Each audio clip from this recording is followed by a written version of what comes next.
Hola, ¿cómo estás? Muy buenas noches. Te damos la bienvenida a Comunistas en la pantalla de Bravo TV. Son las 20:34. Estamos en vivo con vos hasta las 22, cerrando hoy la semana con una mesa con novedades, con nuevos camaradas que voy a presentarte enseguida y con varios temas. Por supuesto, la expectativa sobre la visita del presidente Milei mañana a la exposición rural. Será con anuncios, les llevará buenas noticias al sector agropecuario.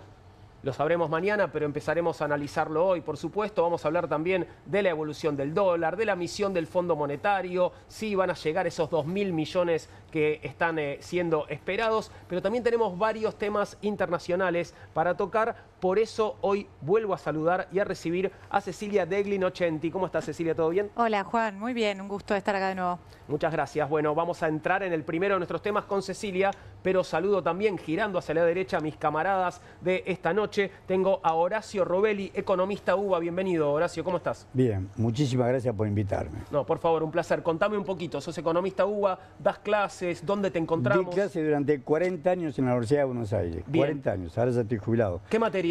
Y en económica daba finanzas públicas y en ciencia política, en realidad en ciencias sociales, daba política económica. Bien. Bien, gracias por estar con nosotros, Horacio. Y saludo a Pablo López Fiorito, sociólogo también de UBA. Bienvenido. Hola, ¿cómo Pablo. te va? Gracias por la invitación. Yo soy docente en la UBA, soy docente de una materia que era de Horacio González, el antiguo director de la Biblioteca Nacional, Pensamiento Social Latinoamericano, y tengo una materia que soy titular que se llama Las izquierdas argentinas y la historia. Y además soy docente en esto del pluriempleo y las complejidades que tenemos en el mundo universitario, sobre todo a partir del gobierno de Javier Milei. Doy clases en la Universidad Nacional de Avellaneda y estoy a cargo de la Escuela de Oficios de la Universidad de Avellaneda. Bueno, con lo ocupados que están, gracias por haber venido esta noche, por haberse tomado un par de horitas para estar con nosotros. Vamos a entrar en el primero de nuestros temas, tema internacional, escándalo internacional, el primero de los temas de esta noche, el caso de Jeffrey Epstein. Ahí lo estás viendo junto con su ex socia Ghislaine Maxwell en la foto. Jeffrey Epstein, recordarás, suicidado en prisión. No sé si por sus propios medios o por otros, pero bueno, suicidado en prisión, Ghislaine Maxwell detenida y bueno, vamos a enterarnos de novedades enseguida porque el caso da que hablar más que nunca, luego de una investigación de The Wall Street Journal que reveló que el actual presidente de los Estados Unidos, Donald Trump, le envió cartas al delincuente sexual Jeffrey Epstein por su cumpleaños número 50 en el año 2003, ahora el mismo diario también vincula al ex mandatario Bill Clinton con esta red de trata que Jeffrey Epstein llevaba adelante. Clinton también habría mantenido contacto con el empresario imputado por liderar una supuesta red de pedofilia y tráfico de personas. Esto se está poniendo muy caliente y Trump está en una posición muy incómoda porque hay un montón de indicios, más allá de lo que él dice, Cecilia, que lo vinculan claramente con Epstein, ¿no? Sí, creo que hay una doble lectura de la situación. Por un lado, el caso en sí, que está lleno de condimentos que lo hacen cinematográfico, por la vinculación con el poder, el establishment político, empresarial, mediático de Estados Unidos, y por otro lado también las implicancias en la política estadounidense y por ende en la política global, porque sabemos que lo que hace Donald Trump impacta en el resto del mundo y me parece que va un poquito por la doble vía, porque realmente el presidente de Estados Unidos está en una encrucijada a partir de lo que es este revuelo que se genera, porque es un caso que en realidad ya lleva unos 5 años. Jeffrey Epstein lo encuentran muerto en su celda después de haber sido condenado y desde entonces se arma toda una suerte de teorías conspirativas alrededor de su muerte, porque muchísimos aclamaban que en realidad había sido asesinado porque estaba a punto de hablar y dar esta famosa lista privada de la que tanto se especuló. La famosa lista Epstein, ¿no? De la que se habla, que bueno, no ha trascendido, ¿no? Pero hay nombres que suenan de todas maneras, ¿no? Nombrás a Bill Clinton, ¿no? Recientemente The Wall Street Journal ya además se comió una demanda multimillonaria por el presidente republicano porque también, además de vincularlo a Clinton, recientemente también publicó una carta, como mencionabas al principio, que expone una nota que le envía Donald Trump en el 2003 a Jeffrey Epstein cuando En realidad, más allá del contenido de la carta, que es lo polémico, porque él supuestamente le envía una foto a una mujer desnuda en un contexto en el que los 2000 no son los 2025, pero así todo era polémico, pero sí por el hecho de que Donald Trump aseguró y recontra aseguró que él se había desvinculado y particularmente lo hace en su primera campaña presidencial, porque esta era un poco la piedra en el zapato de Trump. De hecho, gran parte de la base electoral de Donald Trump, un poco enmarcada en el movimiento MAGA, otro poquito en el America First, en el Estados Unidos primero, se agarra de esto, le exige transparencia. Y él, que se presenta un poco como un outsider, él dice, nosotros vamos a publicar los archivos Epstein. Llega al gobierno a 20 de enero de este año y ahora en julio da por cerrado el caso. Entonces ahí se arma el revuelo. Ahora, el movimiento MAGA, ¿no? Que no sé quiénes lo integran, pero ¿cómo pueden creer que Donald Trump no tiene nada que ver en esta historia? Cuando hay tantos indicios, cuando además podemos recorrer lo que fue el comportamiento histórico de Donald Trump, digo, en público, cómo se vincula, cómo se relaciona con las mujeres, digo, desde que lo conocemos, ¿no? Creo que está partido, por eso se habla de fractura.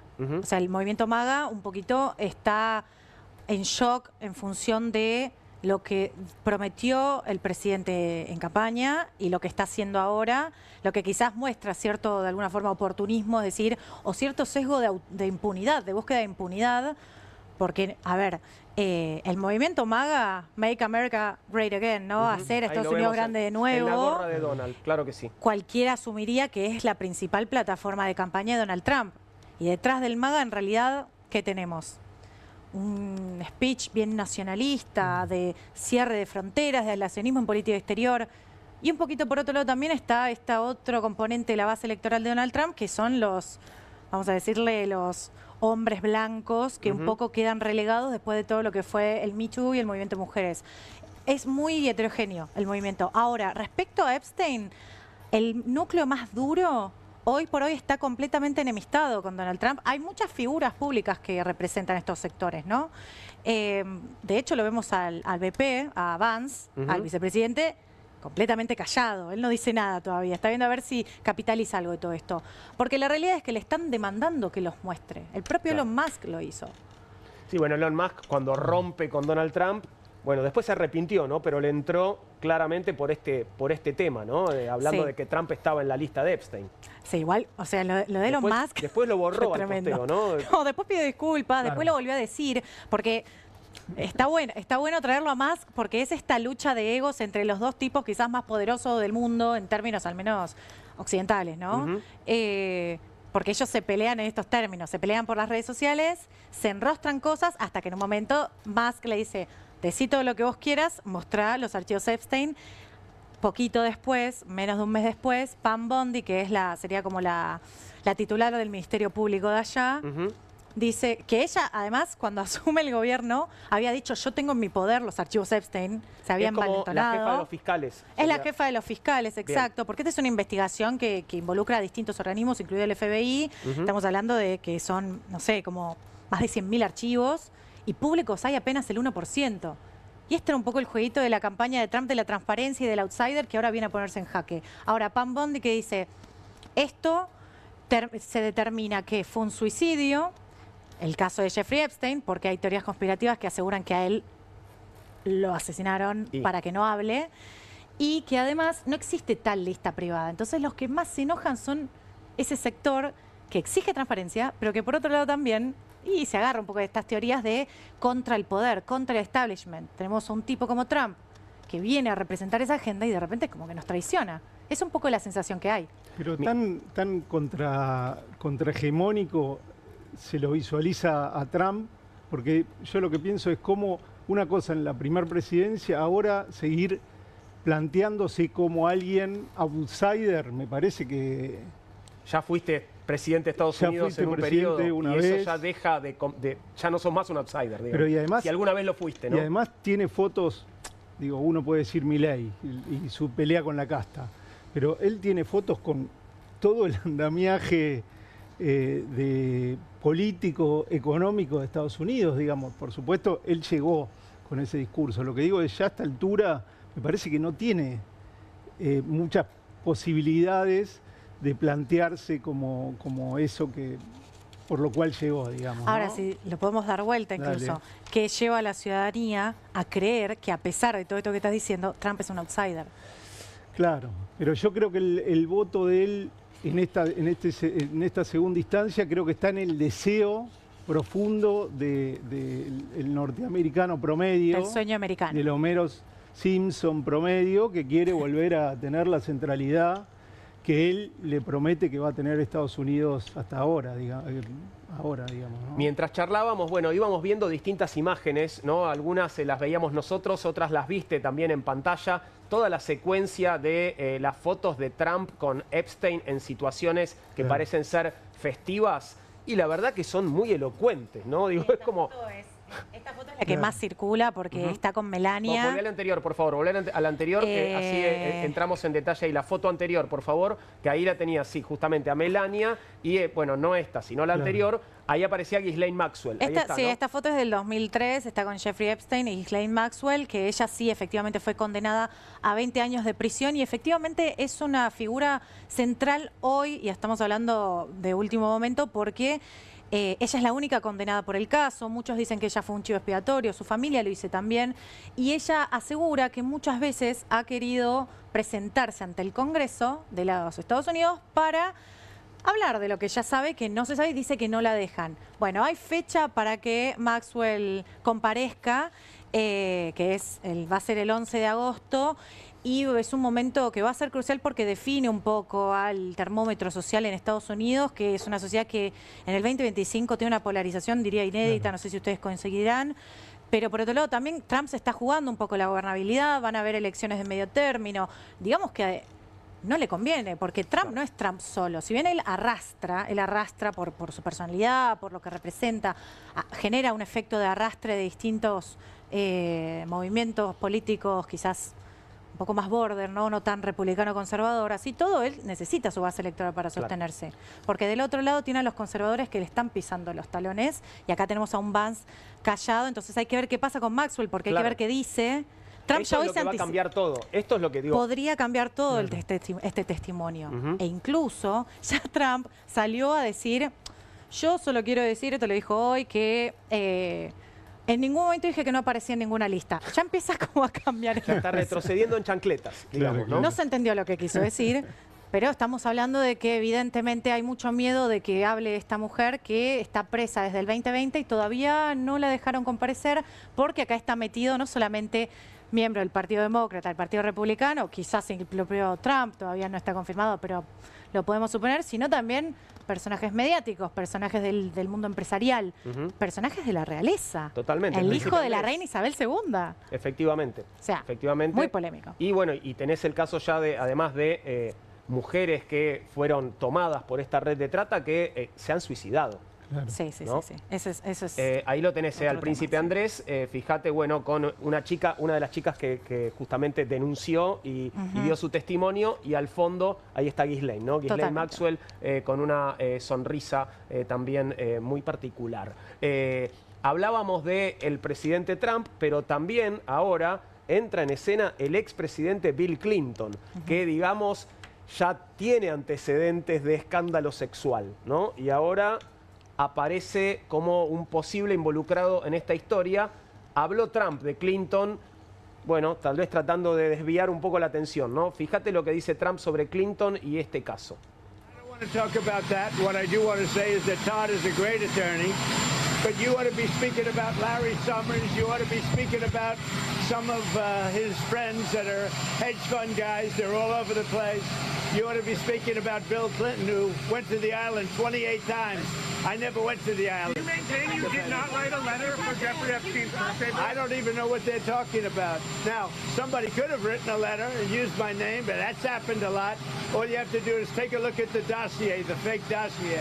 Everything's fake with that administration. Everything's fake with the Democrats. Take a look at what they just found about the dossier. Everything is fake. They're a bunch of sick people. Where did you see the people laying outside? Right across the street from Lafayette Park, sir. Towards 15. We'll take care of it. I don't want to talk about... Bueno, ahí estaba el presidente Trump respondiendo a la prensa mientras el motor del helicóptero ya estaba encendido, por otro lado, ¿no? Y entrándole a Clinton, ¿no? Claramente acá, igual esto atravesado por la disputa política en los Estados Unidos, apuntando directamente a los demócratas, ¿no? Sí, totalmente. Totalmente. Él los trata de una izquierda radicalizada, los demócratas.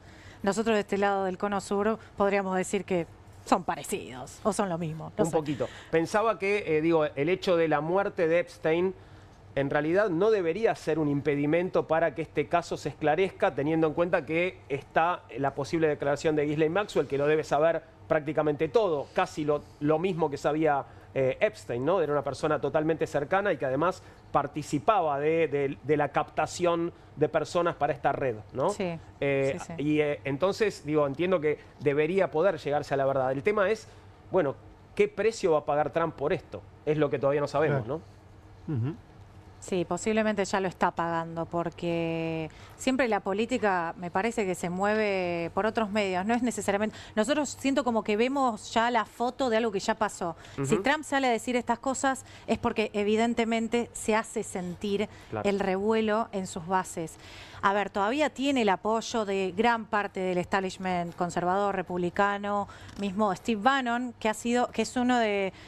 que digamos, quizás hoy no está tan cerca de Trump en términos ideológicos, pero sigue siendo un firme defensor. Él es más, digamos, menos intervencionista en la política exterior, entonces quizás fue más crítico de ciertas intervenciones desde Donald Trump, por ejemplo, con el tema de la Ribera de Gaza, ¿no? O temas así, pero así todo él salió a respaldarlo. Dicen que hay una suerte de como de movimiento para voltearlo, ¿no?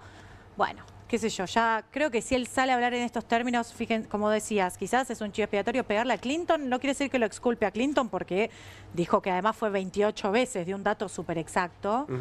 Pero cuando sí, habla quizás... de la isla, bueno, estamos hablando de esa especie de isla de la fantasía que tenía Epstein, de la cual compartimos también imágenes. Sí. Ahí la estás viendo, ¿no? Lindo lugar, parece. Y bueno, se armaban unas joditas importantes, parece. Sí, igual me parece que de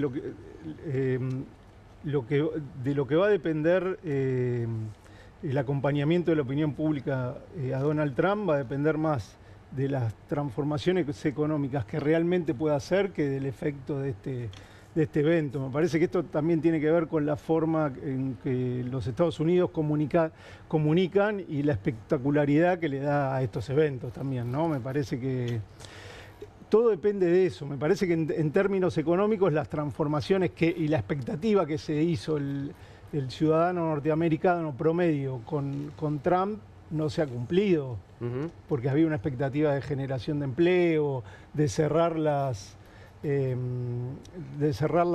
importaciones, de ir contra China y los principales competidores económicos. Y bueno, por ahí vos podés describir un poco mejor. Me parece que son expectativas que no se están cumpliendo. Totalmente. Y de hecho se condice con los sondeos, porque cuando explota el caso Epstein, que explota el 19 de julio cuando se conoce, digamos, este dictamen de la fiscal general, ya al día siguiente ya venía bastante tambaleando en términos de imagen, al menos de las principales mediciones en Estados Unidos. Y hubo un impacto directo, porque no le es indiferente al ciudadano estadounidense el estandarte de la transparencia que representaba Trump. Por un lado, el voto económico es cierto, es real. Después también está el tema del garrote arancelario y cómo afectó a nivel inflacionario a Estados Unidos ciertas decisiones unilaterales en materia de política exterior, como vimos con Brasil, el 50% de aranceles a Brasil, lo que pasa con la Unión Europea, con China. Y por otro lado, la parte de la credibilidad, porque este tipo de líderes, me parece a mí, y ustedes también quizás lo podrían ver o no, se agarran de este fervor social, un poquito al estilo Milei también. Claro. Son muy hábiles en captar esa necesidad, y él de hecho conecta por ese lado, pero también por el lado de la transparencia, y hoy ese es el reclamo que le hacen. Yo no puedo creer igual que Donald Trump sea una especie de símbolo de referencia de la transparencia. Digamos, no sé, bueno, pero... se me ocurren pocos personajes, no sé, más opacos que Donald Trump en la política internacional. Bueno, uno podría decir el ejemplo del expresidente Mauricio Macri, y también uno podría, por la historia que traía Mauricio Macri, y sin embargo, uno de sus planteos principales era: vamos a mantener todo el esquema del kirchnerismo, pero vamos a acabar con la corrupción, ¿no? Me parece que hay algo ahí de las derechas que toman la bandera de la corrupción y que después es una bandera. Claro. Horacio, ¿vos le ves perspectivas a Trump de éxitos económicos que de alguna manera le puedan ayudar a, bueno, no sé, a distraer, a tapar un poco este tipo de escándalos que lo involucran? Éxito tipo Milei. O sea, hay una minoría que se enriquece cada vez más, pero el grueso de la población de Norteamérica la va a pasar mal. Y la industria de la producción la va a pasar peor, como acá. O sea, se va a caer la construcción, la industria, la producción agropecuaria. Esto que contaba recién Pablo, de que prohíbe las importaciones eran parte del eslabón de la cadena productiva. O sea, está produciendo un parate en la cadena productiva. Ahora, financieramente, la suba a las acciones, la suba a los títulos públicos, fortalecer el dólar, esa parte le va a dar beneficio, como acá, beneficio a la minoría que tiene un excedente importante económico. Hablando de beneficios a las minorías, vamos a cambiar de tema porque vamos a hablar de la visita del presidente Milei mañana a la exposición rural. La expectativa del agro creció en las últimas horas en torno al discurso que va a dar mañana el presidente allí en la rural ante la posibilidad de anuncios que beneficien al sector en materia de reducción y eliminación de retenciones. Milei hablará mañana por la mañana en el acto inaugural de la exposición rural de Palermo, donde se esperan anuncios para el sector. El vocero presidencial, Manuel Adorni, dijo en conferencia de prensa que seguramente será un discurso que estará en la tapa y en los medios de todos ustedes. Nada, eso es decir, nada. Consultado sobre la eliminación de las retenciones, dijo que es uno de los grandes próximos objetivos del gobierno nacional. ¿Tendrá buenas noticias Milei para darle mañana al agro?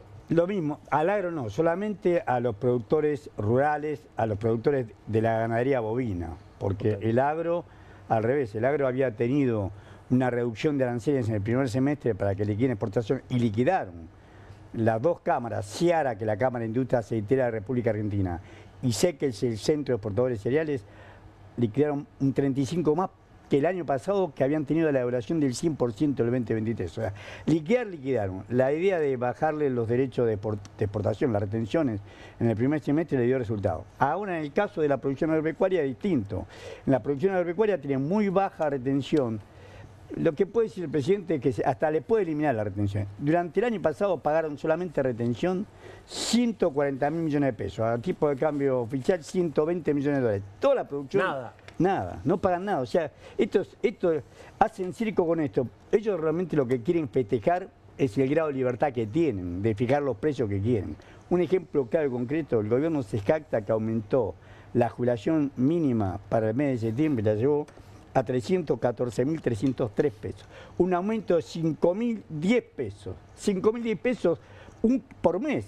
Un kilo de carne vale, un kilo de carne picada, 9.000 pesos. O un kilo de asado, 10, 12. O sea, te cuenta lo ridículo. Por eso, Trump y Milei hacen lo mismo. Una minoría parásita y rentista, porque esto, como diría Sarmiento, lo que le gusta ver parir las vacas, no es que tengan que hacer mucho gasto. Son dueños de grandes secciones de tierra. Siguen declarando 55 millones de cabezas de ganado. El año 2024 fañaron 3.200.000 toneladas de carne, 3.200.000 toneladas, de las cuales ellos dicen que exportaron 1 millón. Fañaron más y exportaron mucho más, pero como todos lo hacen por declaración jurada, eso festejan. Que nadie les fiscaliza ni verifica nada. O sea, ¿hay vaquitas en negro también? Todo. Inclusive han sido multados por el gobierno anterior, habían sido multados porque hacían terciarización con Uruguay, o pasaban que vendían como si fuera carne ellos le llaman carne conserva, que es la carne de neutralización, que ahora no pagan aranceles. De vaca viejita, esa es la carne de vaca grande. Y eso, que portaban eso, y era carne de primera selección. Fueron multados por la AFIP y DGI en el año 2021. Son los piratas de siempre, tienen los principales estudios, los de contadores, contacto con la justicia, nadie le dice nada. No tienen el poder que tenían a otra hora. Hoy no es el mayor poder económico. El mayor poder económico obviamente está en el Club del Petróleo. Pero, ya te digo, lo que están festejando es la libertad que tienen de seguir vendiendo carne, y van a seguir vendiendo carne, porque fíjate que China, que es el principal comprador, nos está comprando la red entera, lo cual perjudica, ya de entrada sacaron los 7 cortes populares, asado, falda, todos los 7 cortes populares, y ahora... En enero de este año decidieron que van a vender vaca en pie. O sea que no hay ningún grado no hay ni preservación del mercado interno argentino y no hay ningún grado de posibilidad de industrialización. Vaca en pie. ¿Vaca en pie a China? No, a China no. Okay. A los países aledaños, no. Bueno, era un montón. Sí. Bueno, pero a China le venden la res entera, la faenan, pero le venden la res entera. Claro. La res entera, media res entera. Por eso se están perdiendo un montón de empleos en el sector frigorífico. Están cerrando muchos frigoríficos, están disminuyendo mucho trabajo en frigoríficos también. Por supuesto. Y déjame agregarte algo, además del sector petrolero, el sector financiero, ¿no? Me parece que ahí está los que fueron más beneficiados. Claro, los que fueron dueños de la Argentina, que a veces siempre es un juego, ¿no? Son los mismos lo de las finanzas que lo del agro, son los mismos del petróleo, a veces están diferenciados y en este caso estos van a la cola, digamos, ¿no? Pero seguro. Mira, según el registro de Senasa, hay 4.300 frigoríficos inscriptos. Hay 220.000 productores, todo eso es cierto. Pero 350 frigoríficos son los que tienen la verdad. Y 16 están en el consorcio ABC. Ahí tenés a Río Platense de los Constantini, tenés la Anónima de los Brown, tenés frigorífico Gorina, los brasileños, Swiss y Masbrick. Todos estos son los que concentran el grueso de las exportaciones. Y como dice bien él, obviamente los frigoríficos más chicos van a ser destruidos por esta competencia leal que significa los grandes frigoríficos, que son los grandes exportadores, tienen la cuota Hilton. Tal vez mañana anuncie que le aumentan la cuota Hilton, en vez de tener 20.000 toneladas, pueden llevar a 40.000, 60.000. Puede ser que anuncie también eso. O sea, todo para beneficio de ese sector. Pero te repito, a los jubilados le dieron un aumento en el mes de septiembre, en todo el mes, de medio kilo de carne. ¿Son los aliados? ¿Este es el sector de la economía que sostiene hoy a Milei? ¿Quiénes son hoy los aliados de Milei? Bueno, ahí me parece que eso es, digo, por supuesto, la ANCHAM, ¿no? La Cámara de Empresarios Norteamericanos, me parece que eso es claro, el sector financiero, el sector petrolero, los sectores más concentrados. Igual, siguiendo lo que decía Horacio, digamos, este gobierno genera una transferencia de riqueza impresionante a esos sectores, a los sectores más concentrados, y los perjudicados son los universitarios, los trabajadores estatales, los jubilados, los trabajadores también del mundo privado, digamos, que pierden el trabajo. Ayer le hacían una nota a una empresa metalúrgica muy específica que echaron 40 trabajadores y los dueños de la fábrica le ofrecían recontratarlos por el 40% menos del salario. Digamos, es una situación problemática por la cual está atravesando la gran mayoría del pueblo argentino. Digamos, claramente los sectores que bancan a Milei lo bancan, digamos, porque el agro lo está bancando, porque en otro contexto, con las medidas que no implementa Milei para el agro, ya estarían cortando ruta, claro. Habría conflicto en los principales pueblos del interior de la provincia de Buenos Aires, Córdoba y Santa Fe, digamos, y eso no está aconteciendo, digamos, y claramente, esto por ahí Horacio lo puede escribir mejor, no hay una corrida terrible, porque digo, en este contexto, con la falta de reservas que tiene el Banco Central y todo, en otro momento tendrías una corrida contra el dólar bestial, que no existe, digamos, ¿no? Me da la impresión, no sé, Horacio, vos por ahí... No, sí, coincido totalmente con lo que dice Pablo. Es cierto, acá el poder económico, el más fuerte es AmCham, que es la Cámara de Comercio argentino-estadounidense. Fíjate que el que lo sermonea el presidente del JP Morgan en la zona sur, que es Argentina, Paraguay y Uruguay, es Facundo Gómez Minujín, que es el presidente de la AmCham. Él es el que le sermonea, hace en el aniversario... ¿Hijo de Marta o no? El hijo de Marta Minujín, exactamente. El hijo de Marta Minujín, exactamente. Sí. Y bueno, y el padre es un famoso tributarista, Gómez Sabaini. Pero este hombre, ya, porque el muchacho no tiene que tener como 50 años, este hombre lo sermonía a Milei a Caputo. Era aniversario del JP Morgan, también, ahora voy a decirlo, también paralelamente en Estados Unidos, era de la creación del JP Morgan, es el principal banco privado de los Estados Unidos, y él le dice, primero habla Caputo, después habla Milei, después habla él, y dice, nosotros estamos en contra de que nombren jueces por decreto. ¿Nosotros quién? Ellos, la AmCham. Nosotros estamos en contra de que hayan parado la investigación de ficha limpia. Y nosotros estamos en contra de que ustedes le vendan a China. O sea, hay un afán por meterse en los asuntos internos de Argentina tremendo. Lo vimos con Peter Lamelas también, el futuro embajador de Estados Unidos en Argentina. Sé que a todo el mundo le gusta opinar de los asuntos internos de Argentina. Y tenemos a alguien más, ya vamos a llegar, dentro de un ratito, alguien que viene a visitarnos la semana que viene, que seguramente también va a tener opiniones, ¿no? Sobre la política y la vida de la sociedad de Argentina. Bien, hablábamos de reservas recién y vamos a meternos también en ese tema. Vamos a hablar de las novedades con respecto al dólar, la evolución de las reservas y el posible acuerdo con el Fondo Monetario Internacional. ¿Posible o se habla de que ya habría un acuerdo? Las tasas de interés volaron en las últimas 4 jornadas debido a la salida desprolija de las LEFIs que inyectaron un caudal muy importante de pesos al mercado. Por otra parte, el dólar se ve presionado por la merma en la liquidación del agro tras el fin de la baja temporal de las retenciones y ante renovadas presiones de demanda en la antesala de los comicios legislativos. En ese marco, los expertos volvieron a reajustar sus proyecciones sobre las tasas y la divisa estadounidense de cara a las próximas semanas.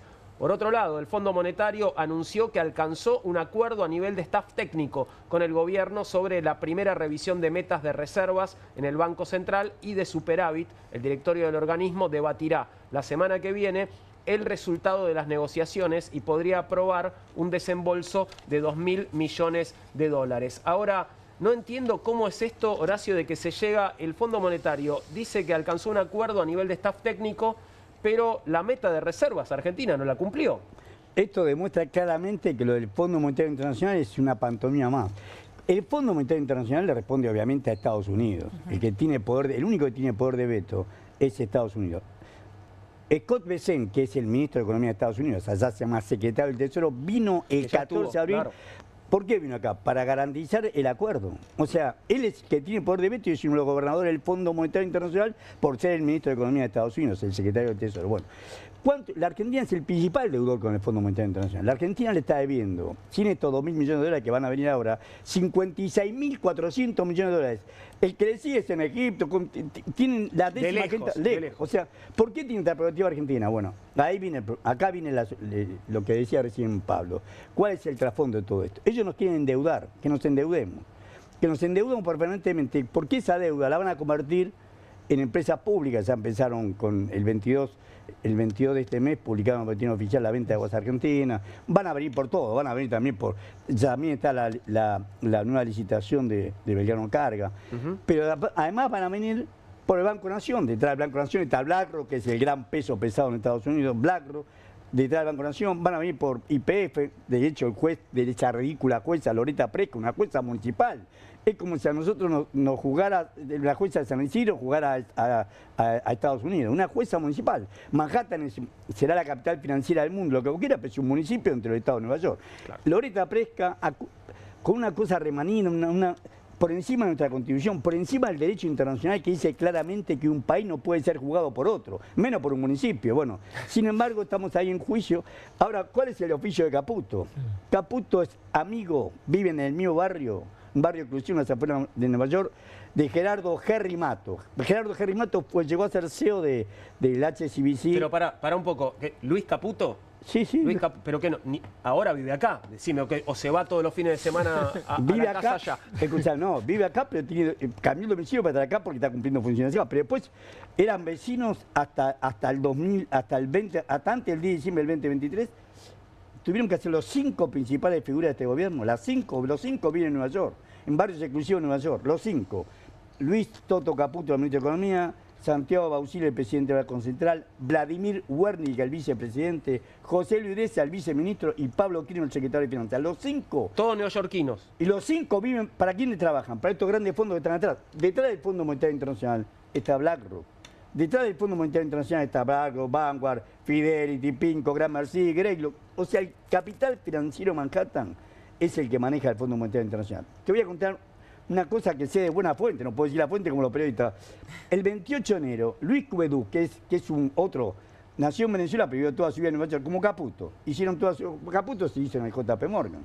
Empezó como mesa de analista, terminó siendo jefe de la mesa de dinero JP Morgan. Y después se pasó al DEX porque ganaba más plata. Y Bausile lo seguía, donde iba uno iba al otro. Bueno, ¿Qué? Se peleó con Luis Quedú y dijo lo que acaba de preguntar vos. Escuchame, no cumplieron con la meta de la reserva. Tengo que informarle eso al BOAR, al director del fondo. Y Caputo le dice, sí, informá. Yo también voy a informar. ¿Qué pasó? Luis Quedú no viene más. Lo sacaron de la investigación. O sea, esto demuestra, no es el poder de Caputo, demuestra el poder del capital financiero que está detrás, que es, y lo que quieren. Quieren que nos endeudemos, que no podamos pagar la deuda. Ya, de hecho, hoy no podemos pagar ni siquiera se capitalizan los intereses, lo que acabás de leer vos de las LEFI. Se capitalizan los intereses porque no podés pagar los intereses. Si vos tuvieras que pagar los intereses todos los meses, son más o menos 5 billones de pesos. Y el total de gasto mensual de la Administración Nacional es 10,3 billones de pesos. Casi la mitad sería para pagar los intereses de la deuda. No quieren nos quieren que endeudemos, que no podemos pagar, y a cambio de esos papeles se van a quedar con petróleo, gas, litio, minerales raros, oro, plata, cobre. Otra vez oro por espejito. Al mejor estilo de Cristóbal Colón y de la colonia. Una colonia más digna que la Argentina de Milei. Una colonia, de hecho lo demostró. Puerto Rico es un Estado asociado de Estados Unidos, no votó cobardemente como votó este gobierno, junto con Estados Unidos y con Israel, en contra de los derechos de los pueblos originarios. Y Argentina, que había trabajado gobiernos anteriores fuertemente en esto, lo votó. Hay un elemento más, lo nombrabas a Scott Bessent, que estuvo de visita en Argentina, y bueno, y vos hablabas, Cecilia, del caso de Peter Lamelas. Tanto Bessent como Lamelas, y seguramente nuestra visitante de la semana que viene también, obsesionados con China, por otro lado, ¿no? Y con la presencia china en Argentina, la supuesta corrupción china, ¿no? Hay una apuesta, hay una apuesta geopolítica claramente de bancar al gobierno de Milei con la expectativa de lo que pase en las elecciones en Brasil, en Chile, en Bolivia. Digamos, hay una expectativa de un bloque. De que se alinee Sudamérica. Y es ponerle un freno a China, digamos, ¿no? Hay que... Igualmente, las particularidades de la Argentina hacen que los gobiernos nuestros, que son más occidentales y que concuerdan más con Estados Unidos, son más occidentales que en Brasil, digamos. Por ahí en Brasil gana una alternativa, como pasó con Bolsonaro, pero no tira atrás el BRIC, digamos, como nos pasa a nosotros. Me parece que ahí hay una apuesta importante por mantener este experimento libertario en la Argentina. Sí, no es casual la seguidilla de funcionarios de Estados Unidos que nos visitan, ¿no? Porque parece que pasan desapercibidos, pero tenemos a Scott Bessent, que habló de los acuerdos rapaces de Argentina con China, de vuelta, y subrayo, asuntos internos, ¿no? Esta semana se habló de eso, o sea, funcionarios de otro país hablando de cuestiones desde Cristina Fernández de Kirchner hasta el gobierno federal, o mismo los acuerdos con otros países como China. Pero también vino, recordemos, bueno, a Alvin Halsey, jefe del Comando Sur. Hubo 3 visitas del jefe de Comando Sur en un año y medio, incluido el último tramo de Fernández. Antes era Laura Richardson, ahora es Halsey. No es casualidad. Mira, el secretario del Tesoro para bancar a Milei en el momento de las reservas, tiempo después de que se renovara el swap incluso, ¿no? Ya un poquito más calvado por ese tema. Pero bueno, también recuerdan que vino el exdirector de la CIA. Ahora, bueno, vino Bobby Kennedy Jr., ¿no? Por el tema, acá también entra en juego. Agarró la motosierra y todo. Pero también acá, por ejemplo, toca tema del lobby farmacéutico, un eje central del acuerdo arancelario que hoy está negociando Washington y Buenos Aires, ¿no? Y quien viene ahora, la jefa de la que sería la Patricia Bullrich de Trump, que no es casual, porque aparte creo que de estos modelos también tiene una fuerte pata represiva.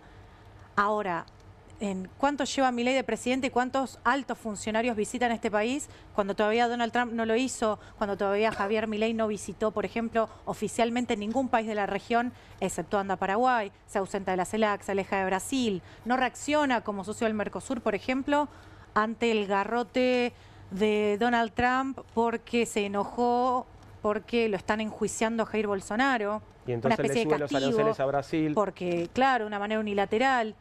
Argentina, socio del Mercosur, no emite comentario al respecto. Digamos que es evidente lo que está pasando. Lo bueno es que no lo ocultan, porque ahora el lunes, como decía, llega esta funcionaria, que es un personaje tremendo, la ex gobernadora de Dakota del Sur, que viene un poco a representar este discurso de mano dura, y no creo que sea casual que en este momento llegue.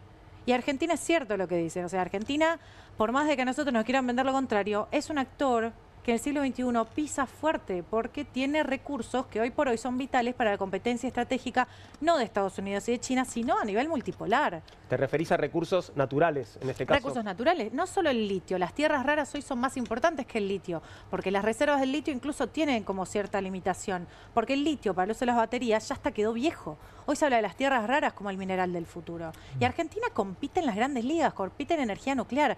O sea, nos quieren vender que en realidad somos un país bananero, que quizás somos camino a ser bananeros, no lo sé, pero vienen a buscar a Argentina porque Argentina es la que tiene lo que tiene que tener. Ya después podemos hablar de estas otras cuestiones que mencionabas, Horacio, respecto a cómo se paga esta joda, ¿no? Las privatizaciones, qué es lo que vienen a buscar. Pero me parece que hay una dimensión geopolítica importante, pero no es todo China. No es todo solo venimos porque queremos disminuir la injerencia china. Hay otras cuestiones. Y ni hablarla a nivel político, que es un aliado clave para Donald Trump, que Javier Milei haya dictado de manera inédita un alineamiento tan total hacia Estados Unidos, capaz que hasta más que Menem. Hablábamos de relaciones carnales, ¿no? Hace 30 años, hoy creo que estamos un poquito más allá, ¿no? No sé cuánto más lejos se puede llegar por ese camino. Te propongo que hagamos una pequeña pausa y enseguida, bueno, estamos como spoileando un poco lo que viene. Vamos a hablar de la Pato Bullrich estadounidense que viene a visitarnos el lunes dentro de un ratito y tenemos más temas para tocar. Quédate, hacemos Comunistas hasta las 22 aquí en Bravo TV.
Aquí estamos de vuelta con Comunistas. Pasaron 20 minutos de las 9 de la noche y vamos a presentarte ahora a una nueva amiga de la Argentina. Hablamos de Kristi Noem. Allí la estás viendo junto al presidente Trump, ambos levantando sus pulgares como le gusta al jabo. Milei recibe este lunes a la Casa Migrantes de Estados Unidos, que sí, es esa dama de azul que estás viendo en imagen. Kristi Noem es la secretaria del Homeland Security, el Departamento de Seguridad de los Estados Unidos, y una de las halconas a cargo de implementar las políticas más duras de Donald Trump y de hacer cumplir sus promesas contra la inmigración impartidas y aplicadas por el Servicio de Inmigración y Control de Aduanas y la Oficina de Aduanas y Protección Fronteriza. La funcionaria que supo, escuchá este dato, supo ser reina de las nieves en Dakota del Sur y luego gobernadora de ese estado,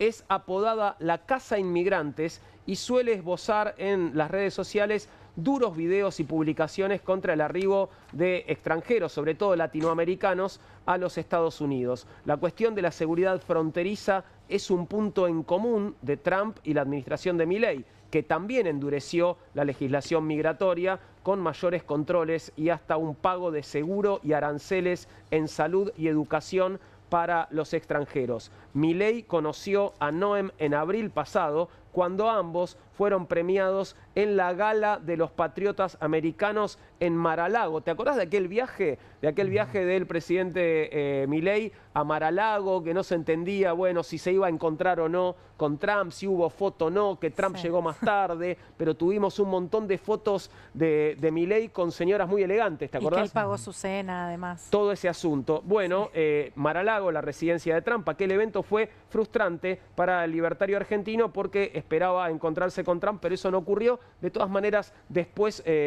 estaba contento Milei una vez aquí de vuelta en Argentina. Bueno, ¿por qué viene? ¿A qué viene Kristi Noem a la Argentina? Es una excelente pregunta. A ver, tan como podríamos preguntarle al gabinete cómo va a ser la toma de deuda y quién la va a pagar, podríamos preguntarle a qué viene esta señora, que es parte de esta seguidilla que hablábamos antes de los funcionarios de Donald Trump que visitan nuestro país. Se va a reunir, se sabe que se va a reunir con Milei el lunes en Casa Rosada, está previsto para las 11 de la mañana. Y bueno, obviamente que se va a encontrar con su homóloga argentina, Patricia Bullrich. Y bueno, todavía no trascendió cuál es el contenido de lo que van a hablar, pero a ver, estamos hablando que la llaman la Casa Inmigrantes y ella ocupa la cartera de Seguridad Interna. Y tiene esta retórica de mano dura, así que podríamos al menos esperar ciertos consensos. Bueno, por ahí fortalecer el discurso xenófobo del gobierno, ¿no? Quizá les permite o les da algunas herramientas como perseguir a los inmigrantes en nuestro país, digamos. Algo que el gobierno ya viene haciendo, claro, ¿no? De hecho, ya han empezado a expulsar extranjeros, ¿no? Esta semana se conoció el caso de un uruguayo, ¿no? Que vivía en Argentina y que, bueno, fue deportado, ¿no? Y así que, digo, en todo caso es profundizar esa línea o tal vez tiene consejos para darnos. Claro. Sí, se habla de que, o sea, formalmente van a hablar de temas de seguridad, de cooperación bilateral. El año pasado, no sé si se acuerdan, que vino un funcionario de Estados Unidos que también habló de crear un centro de inteligencia regional en la lucha contra el narcotráfico, que iba a estar, no sé si en Córdoba, en el centro del país. Eso no sabemos en qué quedó, digo, como que hay varios temas que pueden abarcar. Hay que ver que después que publican sobre eso. A mí sí me preocupa en la personal el tema del centro de inteligencia que todavía no se terminó y bueno. Bueno, también vamos a tener, se supone, tenemos anunciado un FBI argentino, ¿no? Sí, también. ¿Te acordás? También. En la foto anterior, me quedé con la foto en la que está Kristi con Trump, porque obviamente es una foto poco tiempo posterior al atentado a Donald Trump, porque ves que tiene justamente la venda en la oreja de esa bala que le pasó tan cerca, ¿se acuerdan, no? Durante la campaña electoral. Sí, bizarra. Me parece graciosa la sonrisa, no sé por qué. Sí, como la imagen es bizarra. Y ella, en ese momento, antes en realidad de esta foto, de este momento particular, sonaba como candidata a vicepresidenta. Porque tiene este discurso que él necesitaba, bien rural, bien... Porque ella es empresaria, es filántropa, escribió un libro de autoayuda, o sea, tiene toda una faceta como bien como empresarial, pero también relacionado a lo rural. Y Esta en el cosa medio, del Estados Unidos profundo, que es el que banca Claro. a Donald Trump, ¿no? Bueno, viene un en poco parte, de ahí. Sí, los famosos hillbillies, Ujú. los rurales blancos, WASP, jóvenes que quedaron un poco, digamos, fuera del espectro político, al menos de la corrección política, o los que se dicen anti-woke, ¿no? Ujú. Anti-progres. Y ella venía a representar un poco esto. Después quedó en carrera, en el medio hubo un escándalo que a mí me parece un datito muy curioso, que en realidad ella en sus memorias, vieron que a la gente le gusta publicar sus memorias, Sí. como que, no sé. Ella cuenta que mató a su perro de 14 meses porque en su chacra era un desordenado, le mataba a las gallinas. 14 meses todavía es un cachorro casi, ¿no? Está bueno, recién llegando a la madurez, ¿no? Sí, pero ponele que tengas un cachorro que tiene Sí. 2 años y sigue... Bueno, ella en realidad lo quiere capitalizar como diciendo, miren, o sea, cómo yo me puedo superponer al desorden, al caos y tengo esta valentía de poder hacer esto. Bueno, Soy ese es el capaz de perfil. matar a mi propio perro, digamos. Esto es la Sí. idea, bueno, tenés una secretaria de seguridad que es capaz de matar a su propio perro.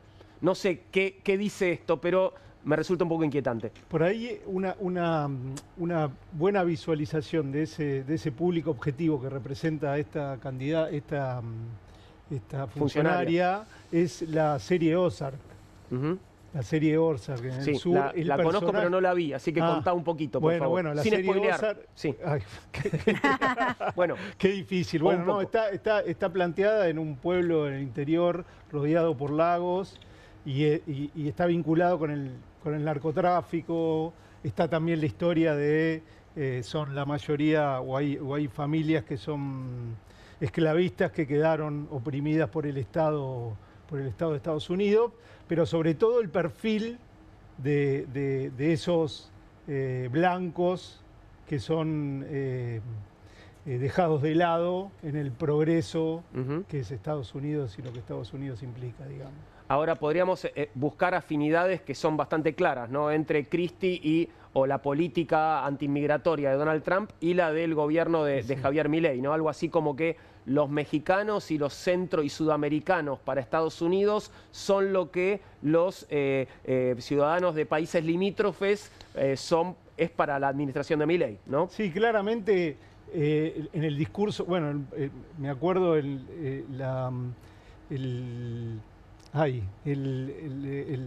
enrejado, no el enrejado,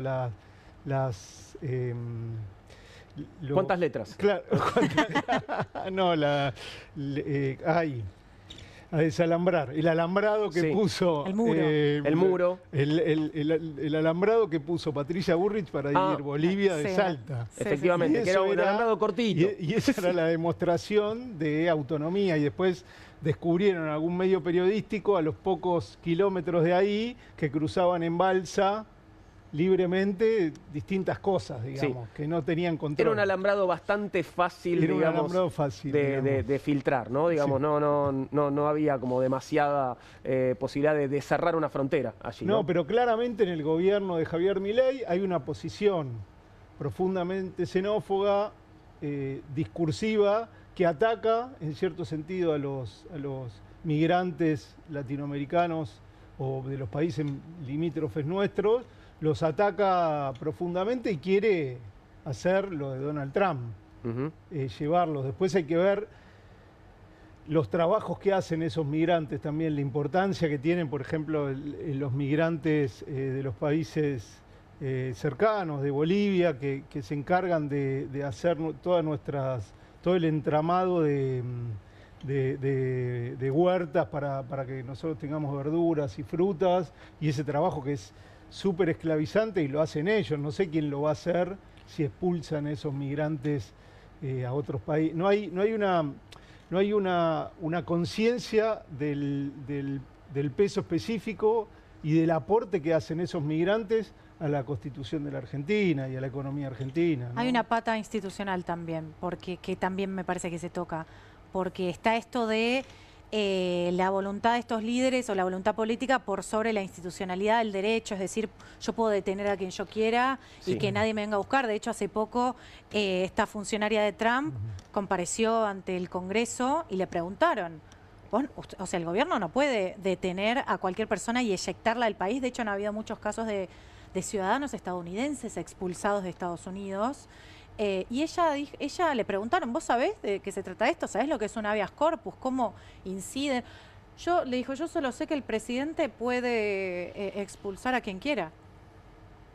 O sea, personas que en este caso desconoce completamente el funcionamiento en este caso, de la institución, tanto judicial como, bueno, política, pero principalmente judicial. Ahí también hay algo, porque si nos llevamos puestas las instituciones, ¿qué nos queda? Al menos a mí me hace mucho ruido eso. Esto de... Porque acá se tocan todos los temas. Hablamos del tema del poder económico, hablamos de la geopolítica, pero también el tema de la seguridad interna, porque para sostener estos discursos, lo vemos todos los miércoles, ¿no? Claro. Lo vemos con Pablo Grillo, los cerrojos a la prensa, digo, ¿necesitas la mano dura? Posiblemente sí, pero por otro lado está este tema de limemos la institucionalidad a ver qué pasa, porque hablamos de que esta persona fue viral incluso en redes, porque no sabía lo que era un habeas corpus, la ministra de Seguridad de Estados Unidos, ¿no? Y ojo con que se replique también eso acá, que lo vemos en algunos aspectos. Sí, claro, no, digo, te escucho y siento que estás hablando también de nuestro país, ¿no? Bueno. Porque, bueno, varias de las y los funcionarios que operan como voceros, digamos, no sé, putativos del gobierno de Javier Milei, se expresan de la misma forma, ¿no? Un poco sí, y pensaba cuando te escuchaba... en el tema de quizás la construcción de un sujeto político. En este caso hablamos de el mileísmo. ¿Por qué se va a copiar tanto de Trump? Esa es la parte que yo siempre intento darle vuelta. Detrás de la construcción de lo que significa el mileísmo, ¿no? Está este componente, porque agarrarte la retórica antiinmigrante en un país como el nuestro, que somos todos nietos o hijos de inmigrantes o cruza de cualquier cosa... No le veo mucho el sentido, porque vos hablabas del aporte que hace la comunidad migrante de la que sea, ¿no? Eso es cierto, en Estados Unidos es igual. Bueno, también los Estados Unidos fueron construidos, digo, por una masa migratoria, digo, que vino de distintos lugares. Digo, y la mano de obra en ese sentido no son historias tan diferentes, digo, la de Argentina y la de Estados Unidos en cuanto a la composición de su población. Y en un país despoblado también, porque vos decís, bueno, hay un país superpoblado como la India, como China, un país que necesita poblar su territorio, que tiene grandes extensiones y bueno, un poco lo que hablábamos antes, por el mal reparto de la tierra que tiene, no puede integrar a las personas, entonces por eso también cómo se aglutinan en los centros urbanos mucha población y no se puede repartir en todo nuestro país. Pero me parece que ahí hay algo típico de la derecha argentina, que es histórico. Primero fueron los inmigrantes bajados de los barcos europeos, los bachichas y los españoles. Después fueron los migrantes internos de las provincias que venían a los principales centros y a las principales poblaciones. Y después fueron los migrantes de los países periféricos, digamos. Me parece que eso... siempre es la misma lógica xenófoba y el mismo discurso frente a los problemas de la Argentina. La falta de trabajo es que vienen y te sacan el trabajo. La inseguridad es que vienen y bueno... Siempre tenés que construir un otro al cual responsabilizar de todos los males, ¿no? Clarísimo. Ahora, vuelvo a esto que decía Ceci sobre la identificación de Milei con Donald Trump y esta contradicción que tiene que ver con la economía de uno y otro país y las decisiones económicas de uno y otro. Donald Trump, corregime si me equivoco, Horacio, pero ahí encuentro esta contradicción, un proteccionista contra Milei que parece ser un defensor del libre mercado. Entonces, digo, ¿en qué se parecen y en qué se diferencian Trump y Milei? Bueno, se parecen en que Milei es servil al capital financiero norteamericano. El jefe político de Milei es Marco Rubio, que es el secretario de Estado, el canciller de Estados Unidos. El jefe político de Milei es Marco Rubio. Es Marco Rubio. Él hace lo que, por eso está Peter Lamela. Él va a hacer lo que Estados Unidos. Dos cubanos. Claro. ¿Qué? Dos cubanos. Marco Rubio es hijo de la nacionalidad cubana y este nació directamente en Cuba. Él dice que gracias a Dios es norteamericano. Bueno, sí, tienen esa gusanía. Y además, hasta la misma teoría, por ejemplo, Milei repite a un economista norteamericano que se llamó Murray Rothbard, que murió de esquizofrenia en 1995. lo ha plagiado, le ha copiado partes enteras. Pero él lo veía desde Estados Unidos. Y entonces decía, lo que no podamos vender hacia adentro, vamos a venderlo afuera. Él tiene la posición servil. O sea que en comercio internacional el que vende sirve y el que compra manda. Él dice, en la Argentina está prohibido no exportar. Entonces vamos a exportar todo. El caso de la carne que hablamos al principio demuestra claramente lo que estamos diciendo. ¿Por qué pagamos tan caro el kilo de carne? No tiene nada que ver con el costo argentino. ¿Por qué? Porque es el precio que le venden afuera. Igual al precio que le venden afuera al precio nuestro. Entonces, para contestarte tu pregunta, te digo, los dos forman parte de lo mismo. Uno es el centro dominante, desde el poder hegemónico de Estados Unidos, y el otro el papel de subordinador, que es lo que decía recién Pablo, que desde la colonia venimos así, los permisos de vaquería, después la división de la tierra, la frutéis, las grandes estancias. Lo quería Sarmiento, esa oligarquía con olor a bosta, que lo único que hace es ver parir las vacas. Bueno, este es el país que tenemos y se ensambla subordinándose a Inglaterra y ahora al capital financiero de Estados Unidos. Tenemos un tema más para tocar esta noche y tiene que ver con una atrocidad que está produciéndose desde hace mucho tiempo, pero que ahora ha encendido, parece, mayores alertas aún. Estamos hablando de el hambre en Gaza. Las alertas sobre el hambre en Gaza se multiplican y generan una ola de indignación mundial sobre la situación en la franja. Más de 100 organizaciones internacionales del ámbito humanitario y de los derechos humanos, incluidas Amnistía Internacional, Save the Children o Cáritas, publicaron este miércoles un comunicado en el que advierten que la población en la franja y también sus trabajadores sobre el terreno se están consumiendo. Las imágenes que estamos viendo son tremendas. Los hospitales de Gaza han luchado desde el comienzo de la guerra para hacer frente a la afluencia de palestinos heridos y mutilados por los ataques aéreos israelíes y más recientemente por los tiroteos destinados a dispersar a las multitudes desesperadas que se abalanzan sobre los convoyes de alimentos o se dirigen a los centros de distribución de ayuda. Ha hablado sobre esto el presidente de la Organización Mundial de la Salud, tiene un nombre muy difícil que trataré de decir, Tedros Adhanom Ghebreyesus, y podemos verlo. Mirá lo que decía el referente de la Organización Mundial de la Salud. As you know, mass starvation means starvation of a large proportion of a population. And a large proportion of a population of Gaza is starving. I don't know what you would call it other than mass starvation. And it's man-made. And that's very clear. And this is because of blockade.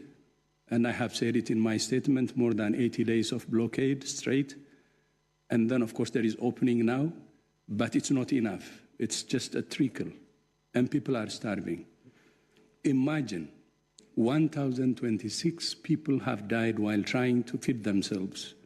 If they're not starving, imagine risking their lives. I don't know why we're even splitting hairs here. Bueno, ahí estaba, también palabras que hablan de la gravedad de lo que está sucediendo en Gaza, gente que muere intentando alimentarse para no morir de hambre. No, no muere, la matan. Perdón que te corrija. No, está perfecto, sí, claro. Pero las palabras son todo. Para mí es inmirable esto.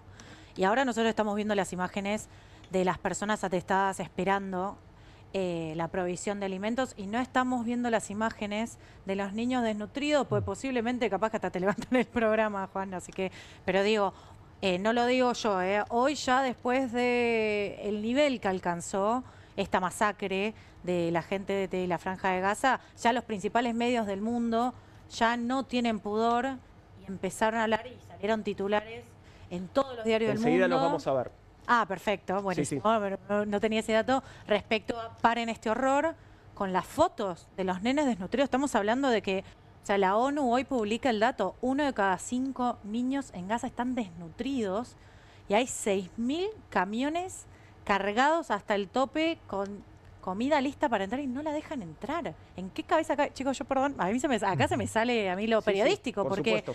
Nadie reacciona. La realidad es que nadie reacciona. Después a nivel política interna pasan otras cosas. Simbólicas, si querés, o bueno, como gestos que no resuelven el problema, ¿no? Mira, no.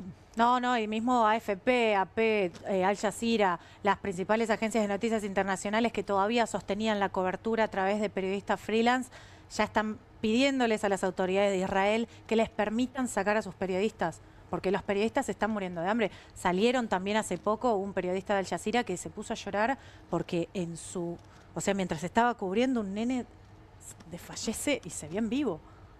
Estas imágenes no las vemos. Sí. No sé cuál es la justificación de esto, ¿no? Esto es como lo irracional. Bueno, el ataque guerrillero, por supuesto. Hubo una precisión en la disputa con Irán, que mataron a los ingenieros con unas bombas y cosas. Y en Gaza hay una bestialidad. No parece estar esa cosa quirúrgica, ¿no? Esa exactitud no existe, digamos. ¿Y cuál es la justificación de hambriar a las grandes cantidades de la población? ¿Cuál es la justificación?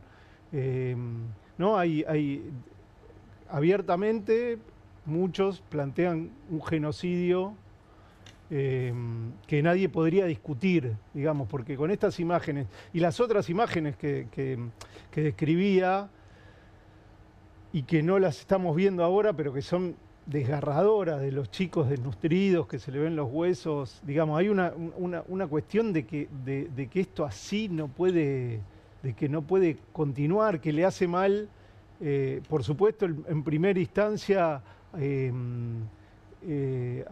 los que viven en Gaza, pero también a los que viven en Israel, porque me imagino que los que viven en Israel, la gran mayoría, no están de acuerdo con esto que está haciendo No, de hecho hay su protestas gobierno. a diario en Israel, en las principales ciudades, respecto a que paren con este horror. Protesta que tampoco vemos, ¿no? Claro. O que se muestran lo menos hay posible, algunas ¿no? organizaciones, hay muchas organizaciones de periodistas y organizaciones civiles que integran palestinos e israelíes y que sí muestran, a ver, en el caso de las redes sociales va a depender de tu algoritmo, de lo que más mires, claro. pero por ejemplo, hay una que es muy conocida que se llama Breaking the Silence Israel, que sería romper el silencio, que son ex soldados de las IDF, de las Fuerzas de Defensa de Israel, que denuncian los crímenes cometidos por las tropas israelíes.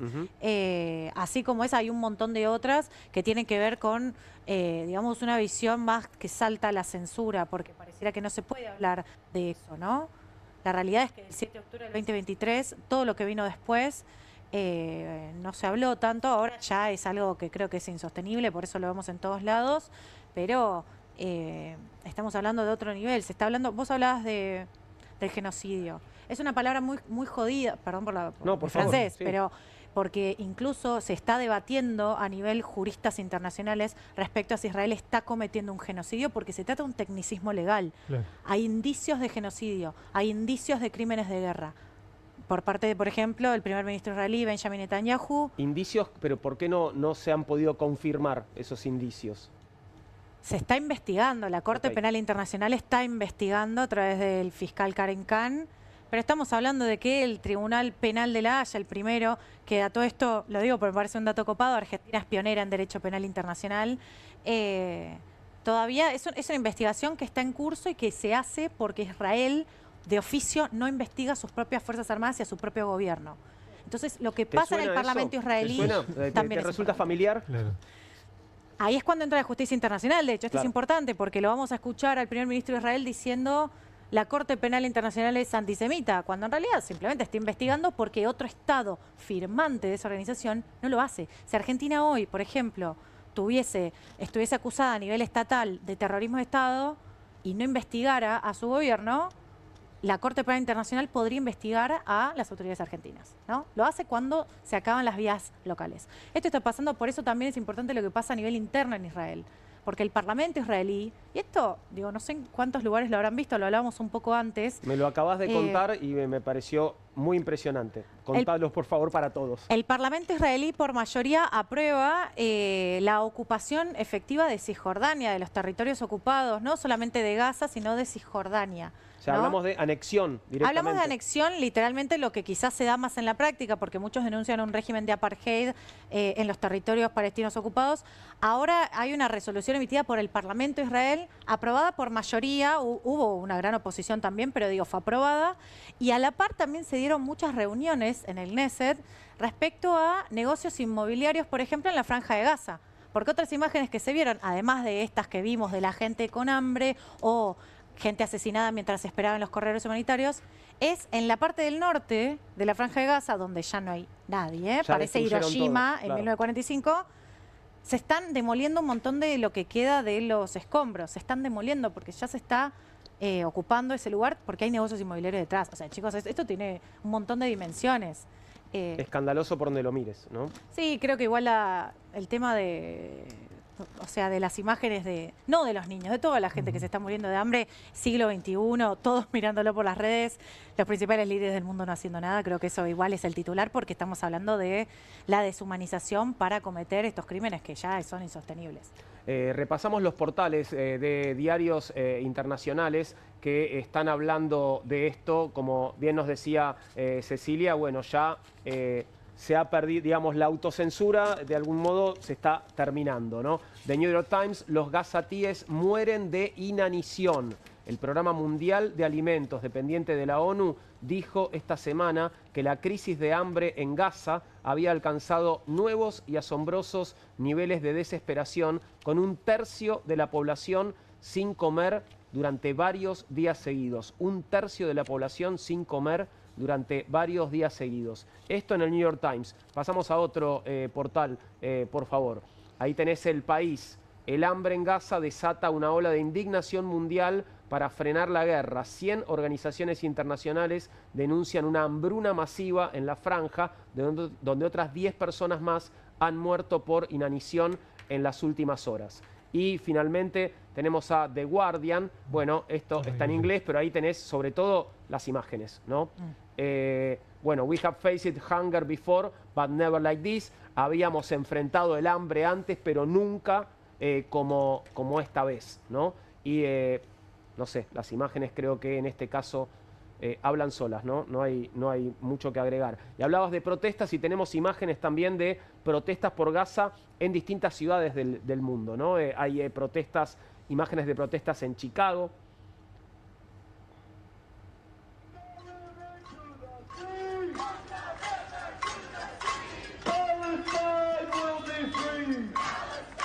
Donde también, digo, te expones con estas protestas a la represión, en este caso, de las fuerzas de seguridad de Trump, ¿no? Sí, sí, y a la cibervigilancia también, porque Claro. de hecho el Departamento de Estado publicó un comunicado en el que van a restringir el otorgamiento de visas a personas que se asocien, por ejemplo, a las protestas por Palestina. Es como que toca otros temas también. A propósito de esto, y vuelvo al anterior, estábamos hablando de la política migratoria, ¿no? de Trump. Leí también que, más allá de las visas, que casi todos los países del mundo tienen que tener para los ciudadanos de los países del mundo para ingresar a Estados Unidos, que tiene un proyecto de cobrar, además, cobrar por el ingreso. Sí, bueno, sí, como una tasa de reciprocidad. O sea, dependiendo de cada país, pero sí. O sea, reciprocidad con aquellos países que le cobran a los estadounidenses o a todos. Yo entendí que era a todos, no era así. Entonces, no me consta que sea a todos igual, ok. puede ser, pero generalmente tiene que ver con algo de la reciprocidad. O sea, vieron que Trump un poco se agarra a este discurso medio victimista en el sentido de todos nos han cobrado cualquier cosa y yo ahora vengo a corregir. Bueno, también toca por ahí el tema. Veamos lo que pasa en Barcelona. Barcelona también con protestas por la hambruna en Gaza, y ahí ves, bueno, una cantidad importante de gente concentrada, banderas del Estado palestino. Y podemos pasar también por Viena. Esto está sucediendo todos los días y en muchas más ciudades de las que estamos mostrando, ¿no? Sí, en Israel son interesantes las imágenes también porque las protestas en Tel Aviv de los últimos días, por ejemplo, no solamente muchos israelíes que están en contra de lo que está haciendo este gobierno, que, insisto, no es nuevo y viene desde el 67, ¿no? Toda esta lógica supremacista de ciertos sectores políticos de Israel, se veía a la gente en redes sociales protestando, masivas protestas en Israel en contra de lo que están haciendo en Gaza, y muchas personas cargando sacos pesadísimos de harina. O sea, las imágenes son impactantes de verdad porque mucha gente está en contra, muchos vieron que hay un llamado reservista generalizado de muchísimos jóvenes en contra de esto, que van a pasar a la cárcel el tiempo que les piden y queman los papeles de reclutamiento.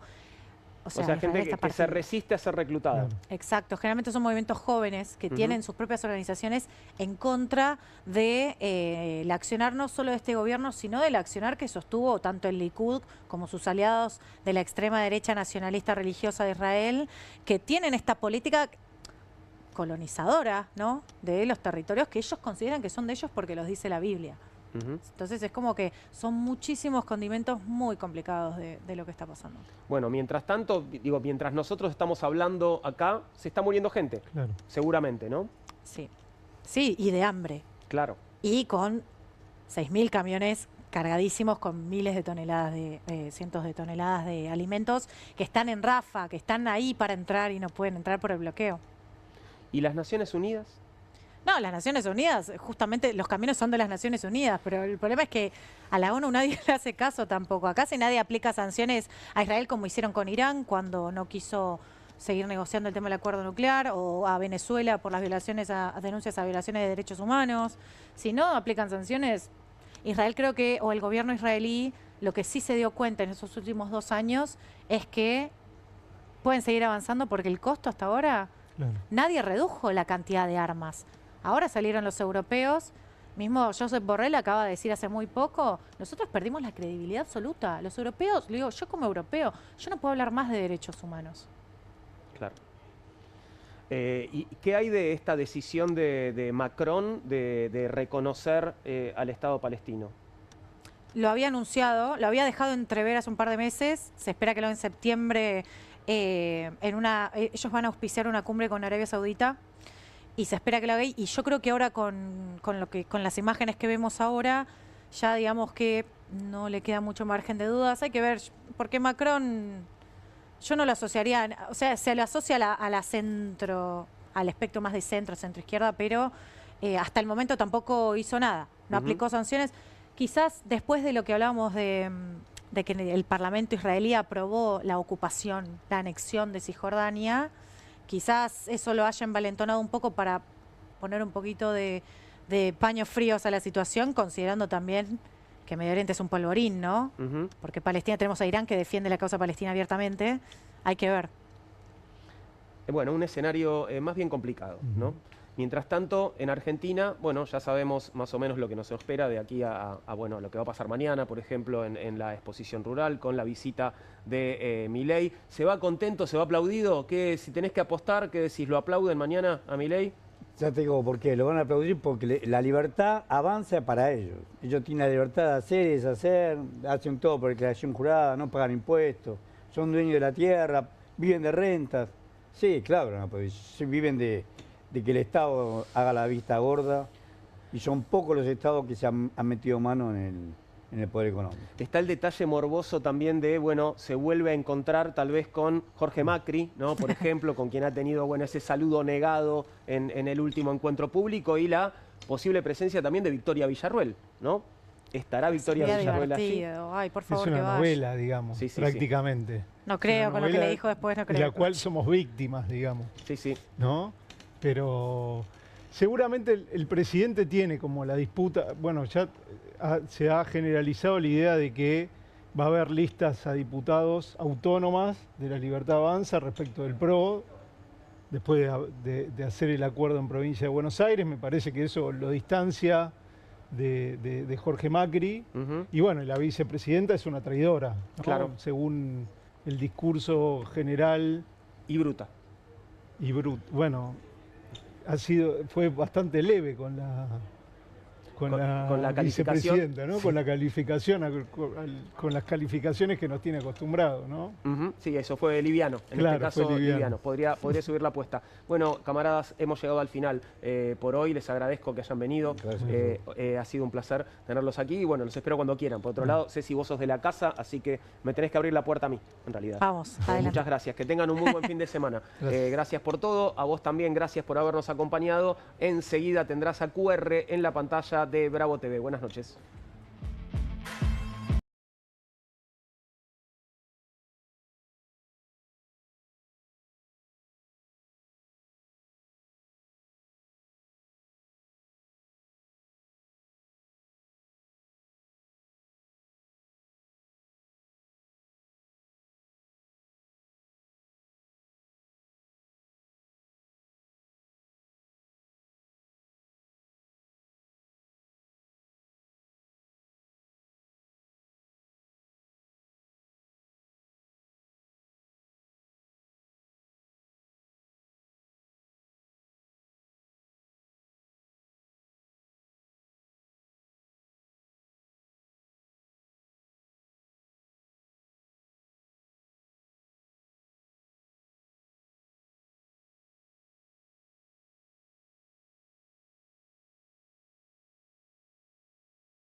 Aquí estamos nuevamente, déjame ver, son las 10 de la noche, así que ya tiene que empezar QR en Bravo TV y creo que todo está listo para eso. Buenas noches, Pablo Caruso, ¿cómo estás? Hola Juan, ¿cómo te va? Muy buenas noches, ¿cómo estás vos? Muy bien, todo bien por suerte, bueno, cerrando la semana. Sí, así está que muy bien. es un momento de dicha, empezamos a relajarnos de a poco. Bueno, te quedan 2 horitas de trabajo intenso, pero después todo llega. Y con agenda intensa además. Te quería contar, ayer cuando todo termina y los estudios se apagan, viste que al ladito de tu estudio hay una puerta que conduce al estacionamiento. Sí. Y ayer fuimos con hijo menor, caminando despacito, y el señor que tenés por detrás, el comunista que tenés atrás, le hizo pegar un julepe bastante bravo el pibe, y me acabo de acordar porque lo acabo de ver. El comunismo asusta. Bueno, o no. ¿Qué sé yo? Habrá que ver. Bueno, asusta a los niños. Sí, puede ser. La gorra quizá. Claro. Eso asusta seguro. Y bueno, y la cara, viste, la cara esta así como tan inexpresiva que tiene, no lo están viendo ustedes, Sí. pero bueno, es un poquito inquietante. Algún día hay que ponerse ese traje, igual. Hay Sí. que pedir permiso acá y, che, me lo puedo poner un rato. Sí, tenés que conducir así, por supuesto. Es mi sueño, es mi Bueno, sueño. Juan, Sí. tuvimos una semana, por supuesto que ahora vamos a repasar. Armando la agenda de viernes nos dimos cuenta que otra vez una semana muy intensa con 2 o 3 elementos que se destacan, pero es como si no terminara hoy, porque mañana va a haber encuentro en la rural, irá el presidente y muchas preguntas. Nos sacan el fin de semana también, Sí, ¿no? Bueno, a nosotros, digamos. sí, es verdad. Bueno, No. mañana esto se me ocurre, digo, ¿qué pasará pensando que el presidente, bueno, por un lado, qué dulce tendrá para ofrecer, ¿no? En la Claro. exposición rural para recibir algún mimo allí, ¿no? Y después... Por el enojo, por el tema retenciones, digamos, ¿no? Exacto, claro, que tendrá algún anuncio, tendrá algo Sí. realmente para ofrecer y qué será, y bueno, y si dejará satisfecha en todo caso a esa audiencia que puede ser muy hostil, además Sí, de amigable, ¿no? Que puede ser hostil, pero viste que tiene como una afinidad ideológica que le tolera, tiene no una doble vara, tiene como 4 o 5 varas distintas Sí. para medir, depende quién lo ofenda más con algún tipo de política económica. También se habla de una discusión interna dentro de la propia mesa de enlace. Hoy un enojo muy fuerte con la tapa del gobierno, con la tapa y del presidente, con la tapa del diario Clarín, que lo mostraba al ministro Caputo diciendo que el campo le estaba dando un dolor de cabeza. Bueno, fue realmente muy duro también. Yo me preguntaba, bueno, obviamente el ministro Caputo no va a estar mañana en la rural, pero sí va a estar Jorge Macri, por ejemplo. Bueno, ¿y qué va a pasar, no? O Eso. La propia Victoria Villarruel. Va también Victoria Villarruel. Sí, me contaron en Casa de Gobierno que Milei va a entrar con Karina Milei. Y ahora que decís, no sé si no va a estar el ministro de Economía, ¿eh? Pero que bueno, seguro el presidente entra con Karina Incómodo Milei. para el ministro de Economía después de la tapa de Clarín de hoy, está difícil, ¿no? Y bueno, Digo, veremos. Por eso es una escena, es como si la semana terminara mañana a las 11 de la mañana. totalmente. Sí. Y ahora, digo, el ingreso, vos me decís, Si te quedás descansando, después te lo cuento, Juan. No, está bien, no, te por favor. despiertes específicamente para eso. No, me voy a despertar porque aparte bien. mañana tengo carrera sprint de Fórmula 1 muy temprano. Pero Sí. te quiero decir esto, ¿te acordás cuando el presidente entraba a la exposición rural en un auto descapotable antiguo, ¿no? Y bueno, y saludaba. ¿Esto sigue siendo así o ya no? Yo entiendo que no. Ya está, ¿no? Eso no existe más. Entiendo que no. Bien. Pero bueno, las tentaciones son muchas en ese lugar. Definitivamente. Así bueno, habrá que ver qué pasa. Colapinto no entró al sprint, ¿no? No, Colapinto, bueno, sí, en la sprint, o sea, entran todos, pero quedó en la quali 1, digamos, ya quedó afuera, larga 19 mañana. Bueno. Pablo, así que está Muy difícil ese Alpine. Bueno, pero en este caso, perdón que esté con este tema deportivo, por favor. pero su compañero Gasly estuvo mucho mejor y larga entre los 10 primeros, con lo muy cual ahí, bueno, hay algo que no estaría del todo bien. Bueno, le prestamos atención a eso también mañana entonces, bien Buenas temprano. noches, que tengas buen programa y buen fin de semana, Pablo. Abrazo grande, Juan. Un abrazo.